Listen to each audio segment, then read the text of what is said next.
Learning is a natural process that actually is related to all activity of humankind, motoric activity and also activities that are related to education. Now, learning would mean that in fact we can reproduce what we perceive. When it comes to perceiving something threatening, then the mechanism of learning has evolved to such a way that we become unaware of it, but we react automatic. So in training, it is important to know that in fact this system of learning that actually becomes subconscious, when it is learned, it becomes completely automatic. So how to access it is just to understand it first, and then when you try to actually memorize, you need to repeat. If one needs to learn some new task, it's to actually invoke repetition.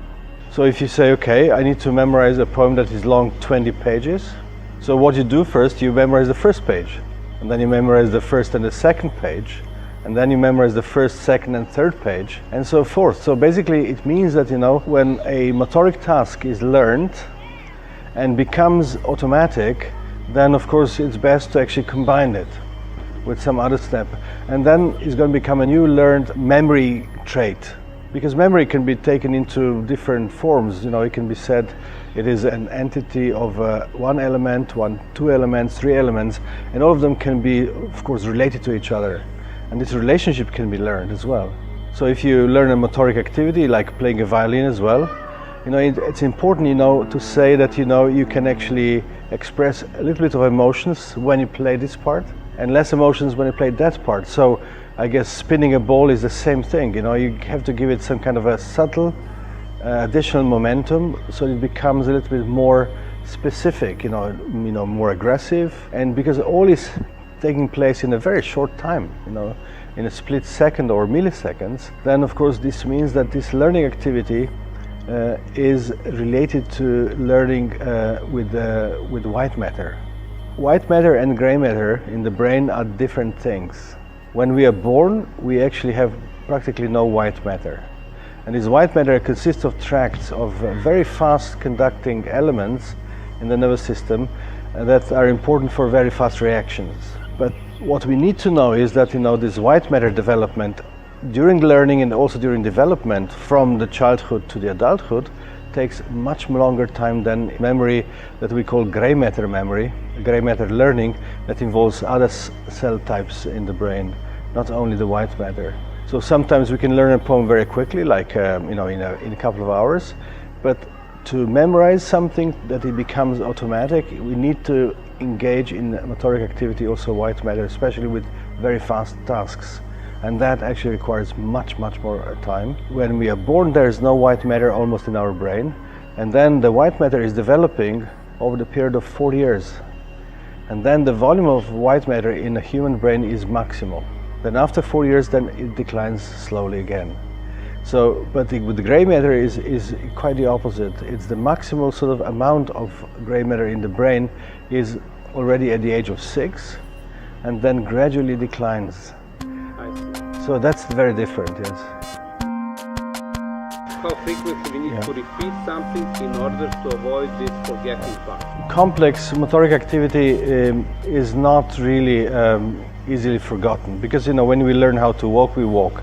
When we learn how to cycle, we cycle almost without any hesitation, even if we've not been doing it for a long time. So the complexity of this behavior can be learned, but the finesse of this has to be practiced. And this practicing requires motivation.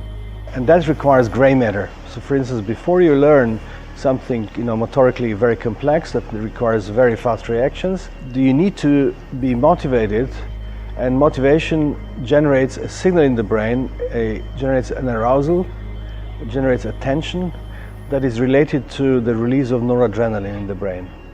So this noradrenaline is similar to what we know in the body as the release of adrenaline, but the mechanisms are very different.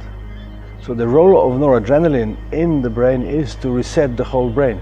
If we make a movement, that resets the whole brain, and then in the next moment, the task that we need to do is dominating. So if we move something, we make kind of a press up, that alerts the brain. So often, the reaction to the opponent is not cognitive, it's subconscious. And that means, that the person who actually wants to engage this very fine response needs to be exposed to these situations very often. How often depends on the person and of the capacity of being motivated for it. And motivation comes from within and comes from outside. So the coach needs to know that. So forcefully you cannot do it. If the player is actually prone to accept it, it's much easier. And then the coach is only the guidance. There are many ways how to train attention awareness. There are simple things, paying attention means, you can alert people, you can also invoke meditation. Meditation is a very powerful mechanism of raising the alertness of the brain. To reshape the attention of the person that needs to be more dedicated to the task that is being trained. That the player should get clean whatever was previous happened and to be absolutely focused on a new task, if I'm right. The term clean is perfect because cleaning means you isolate that. You actually generate an entity that is only that, and then you focus on that. And there are many ways how you can actually focus on that. That would be like you concentrate, so you make the person that actually needs to learn that task focused on it to such an extent that he would see that, he would become that part. The role for the coach for that is really important. And then if there is a good relationship between the coach and the sports person or any person, there is a strong transfer, and the authority of that transfer is a mediator of progression. It's very hard for a teacher or a coach to become the successful athlete without being an athlete before. So having the experience of going through all this hardship, psychological pressure, of the expectations that are set by yourself, by your environment, to tackle with all this burden that is enormously stressful, it needs to have a previous experience. So a coach with that experience would see it very natural and would actually see that in every trainee immediately, and then that would be easy to guide. Habits, but correcting these habits later on and understanding the game in a whole, and then work on details. What do you feel? What's the best way to learn? That is what you explained. That question was already an explanation. You have many ways, but what is the right way? It depends on the specific case. I wouldn't say there would be a universal mode how you would learn a task best. Of course, you need to know the details. You need to actually polish them to some extent, but at the same time, you have to have the horizon. You have to see the game as a whole. It is part of this attention. You can actually imagine. Some people can imagine playing the game, so that would be also a practice. You would have an opponent that is imaginary, and then you would pay attention to all the details of that opponent, in addition to what the next 2, 3, 4 steps forward will be, and that is all part of practicing as well. But the best is to just do it, experiencing it, and then we'll see what it comes. So learning is a phenomenal sort of feature of the brain that can represent and memorize something that is related to survival of us. And in sport, that would be a new level of this survival. The coaches can broaden their horizon about the process of learning. There are so many books that I would.